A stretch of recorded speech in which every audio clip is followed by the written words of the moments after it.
Okay, hi folks. We've got Chloé Messdaghi joining us. Hi, Chloé. Hello, hello. Hey, Whereabouts Chloe, in the welcome world to are the you? room.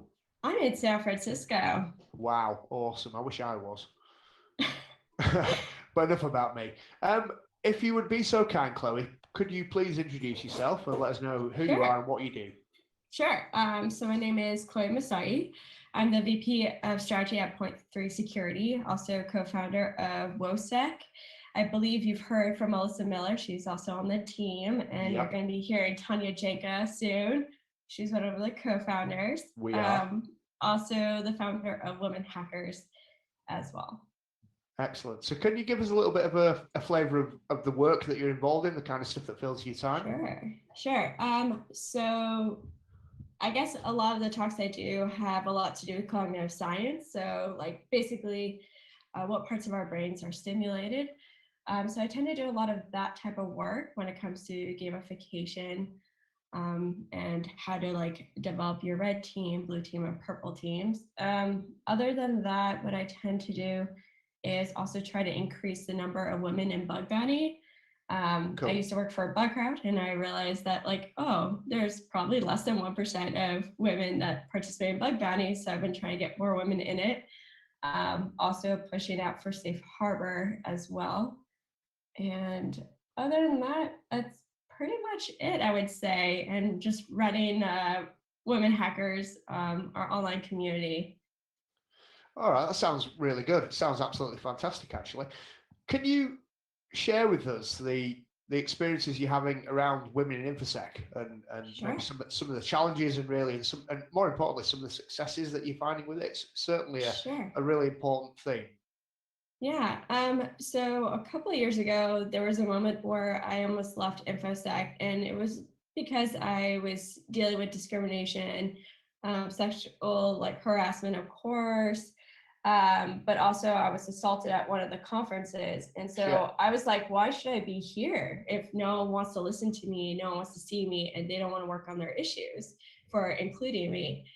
And then I went to a conference called Day of Security, which had like 200 plus women in a room. And it was the first time ever that I was around women because, believe it or not, people, this is scary to know, but I did know that InfoSec was very active on Twitter. So I didn't know that there was all these online communities and everything. So I just felt really isolated and alone.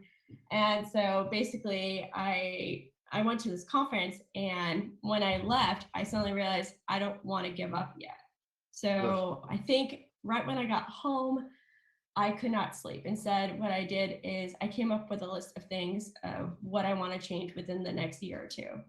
So one of those was actually writing a talk about how to fix the diversity gap, which used cognitive science, explaining how we like judge each other and the biases that come around with it. So then to give people a little bit of understanding how we can actually approach this by knowing how our brain functions. And then I submitted that talk for the first time ever to like a different cons and whatnot. And then I think by noon, I also had ideas of creating a virtual community of women that hack at all levels. Because the other thing is, you don't know where to start usually. Like I don't know where to start as a pen tester. So how do I find that community? But also, where do I find somewhere where I don't feel isolated? So next time when we go to conferences, sometimes it's overwhelming. There's a lot of like men in there, and it's intimidating. And so basically knowing ahead of time who is another person who's like you that's also going to be attending, that really helps a lot. It reduces like the safety concerns one has. So yeah, and then within a year, I met Tanya, and Tanya was like, I have this idea. I want to create chapters all over the world. So WOSEC was born. And then Women Hackers was created in May of this year. And we have almost, I think, 800 participants Cool. in it. And we do like car hacking, and we do like all different types of like resources. And we right now I've partnered up with Alyssa Herrera, and we are starting a bug bounty team of women from all levels. And we have about, I think, 120 now. So it's very exciting stuff on the road. Sounds fantastic. So the work that you're doing, um, the togetherness, I guess, that you've developed with your female peers within the industry. How are you finding that then embedding and transcending itself into mainstream infosec society? Are you meeting resistance? Are you getting a lot of acceptance, collaboration? Are people welcoming it? I'm kind of hoping the answer is yes, but what is the answer? Oh my God. Actually, when I was really nervous about like starting Women Hackers, I kind of delayed it because I was worried about the trolling and like the basically what people would react to. But it's been really great. A lot of guys actually have been showing like support by saying, "Hey, Chloe, I have this great idea. I want to do a workshop for you guys. Can I do a workshop?" I'm like, "Yeah." So if anyone listening, if you want to do a workshop for Women Hackers, anything, we would love it. And that's it's been very supportive, I would say, for sure. But I do get a couple of trolls that try to register to join Women Hackers. But other than that, it's not too bad at all. That sounds good. So Mike, sorry, I just wanted to ask a question. So it's also maybe perhaps coming down back to the conferences, and I've noticed there seems to be certain regions that have more issues than others. It's not saying other regions don't. Do you think some regions have exactly like that, more of an issue, more of a culture around females in InfoSec and trolling and that, more so than others? So one of my good friends, Jane Franklin, I was helping her out with her research. She got over 2,000 women from around the world to basically fill out a survey about what it's like to attend conferences. Have they experienced anything? I don't know the results of it, but I remember talking with her about what has she seen so far during the process. I think she's publishing her findings in the next month or so. Yeah. So it'll be really good. Yeah. And one of the things we were talking about was most of the cases that we hear about conferences, it's a lot of times it's actually in the US. But the other thing is they tend to be more on the trade show front. So like RSA conference, Black Hat, those are the ones I would say are the biggest concerns. And the reason for that is that you're going to get a lot more people that are drinking. Usually there's a lot more parties, and most of the things that when people are facing these situations is usually when people have been drinking. I remember this year when I was at Black Hat, and this is also a very common situation. Recently, we were talking about on Women Hackers was that we were being, like guys would come up and asking us, can you get me this drink or can you get me this? Because they thought that we were waitresses. Yeah, that's not cool. Did they miss the giant geek nerd badge that you have to wear to get to those events? So we had an idea of like making a badge or a t-shirt saying I'm not a waitress. So when attending these events, we would have it on. But yeah, like some of us, we were dressed to the cheese. We had like high heels and like a long dress, and they still thought we were waitresses. So yeah. Oh. No, that's pretty terrible. That explains why my drink tasted like urine.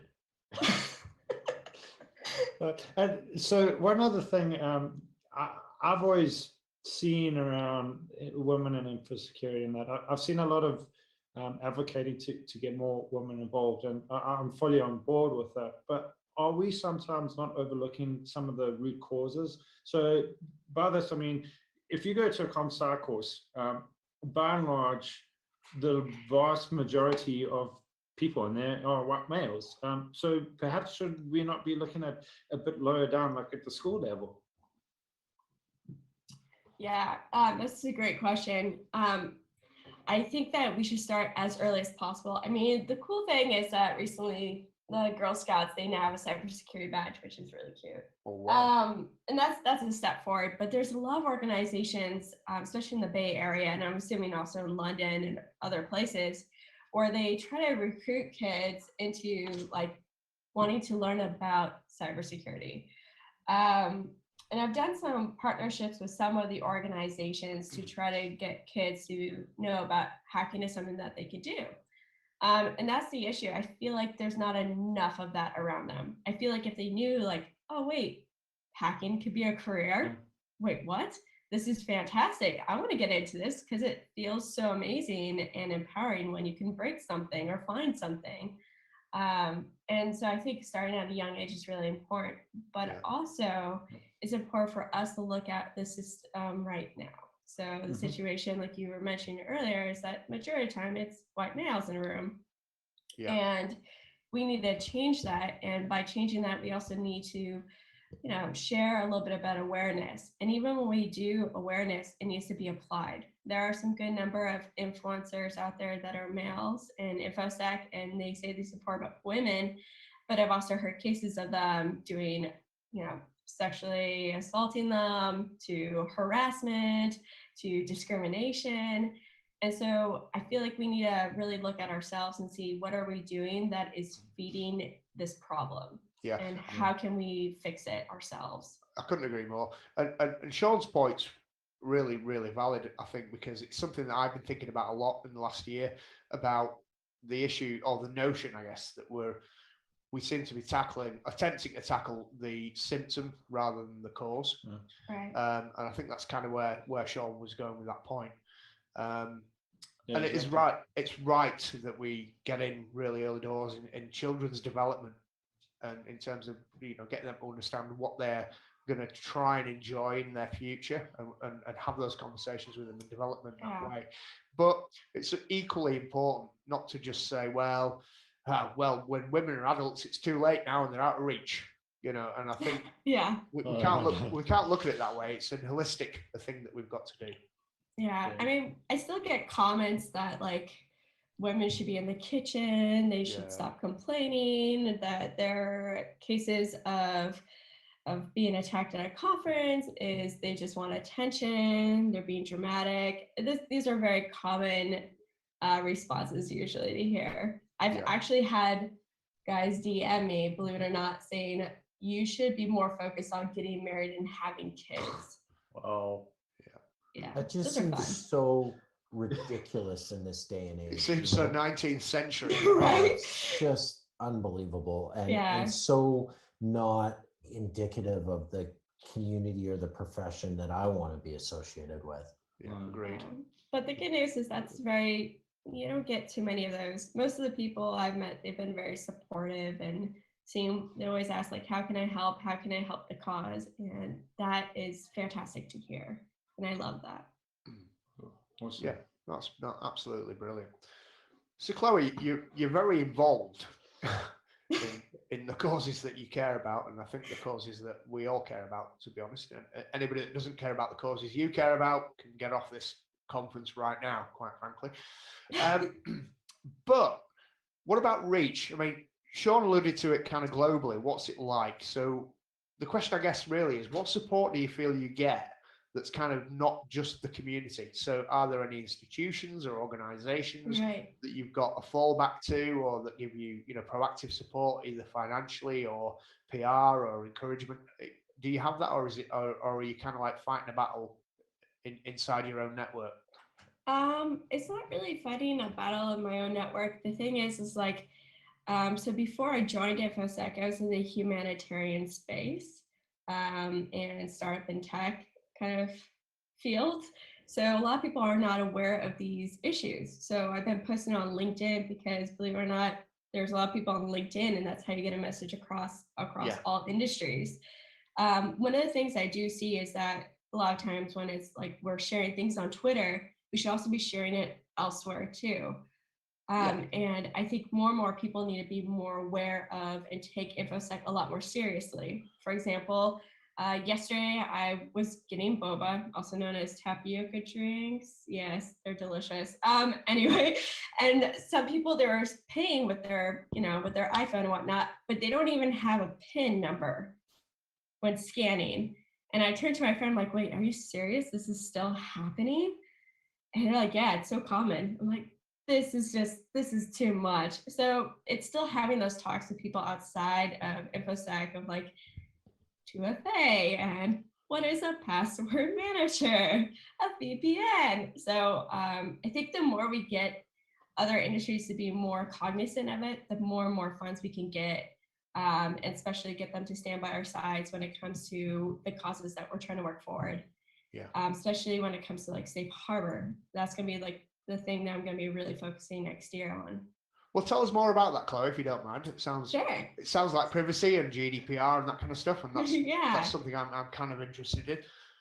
Yeah, so I was at B-Sides London this year giving a talk about, safe harbor and what to expect during Brexit. Just kidding. I did not talk about Brexit at all because I'm not even going to touch that. That's been the first mention of Brexit. That's it. Sorry, you're going to have to leave now, Chloe. Thoughts. Just kidding. We carry on. But about safe harbor, which is basically, the companies are opening the doors to hackers to submit vulnerabilities and whatnot, but there also has to be some sort of protection also with that. So if I'm reporting something that's in the scope, I want to be protected too. So trying to get companies to be more aware of this, and I know the US government has been working a lot on trying to push safe harbor semi-forward. But I think it's super important because about 60% of us, we don't submit anything because we're scared. We're scared of being prosecuted.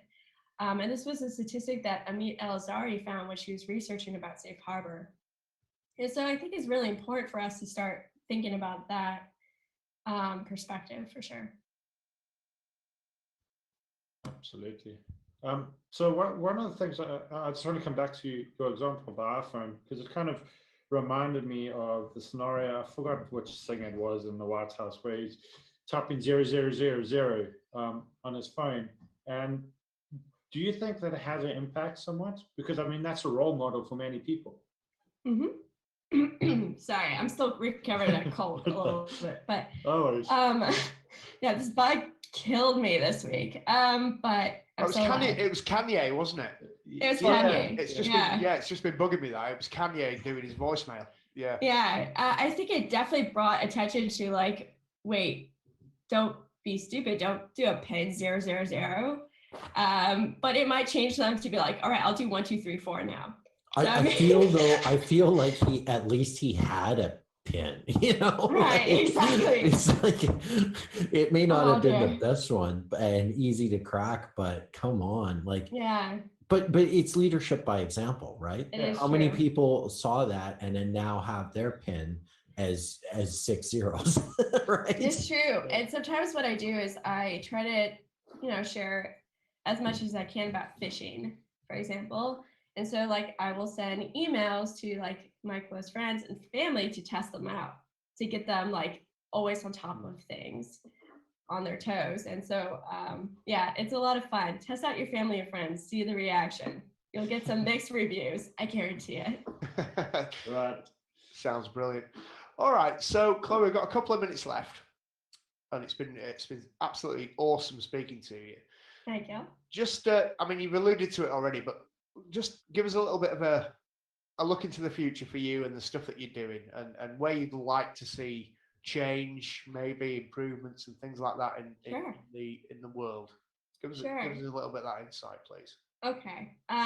For those that are listening, if you're not part of Women Hackers, if you consider yourself as a woman or non-binary, really come join us. We're a really good community, safe, fun, supportive. Some people have found jobs on it, but there's really great workshops. So even if you identify as a man, you can always do a workshop for us. The more knowledge, the better. And it really helps everyone in the community in the end, because we're trying to build trust among all people here. And that's the thing that we're missing in InfoSec, I feel like, is trusting each other, even though our field is not to trust each other.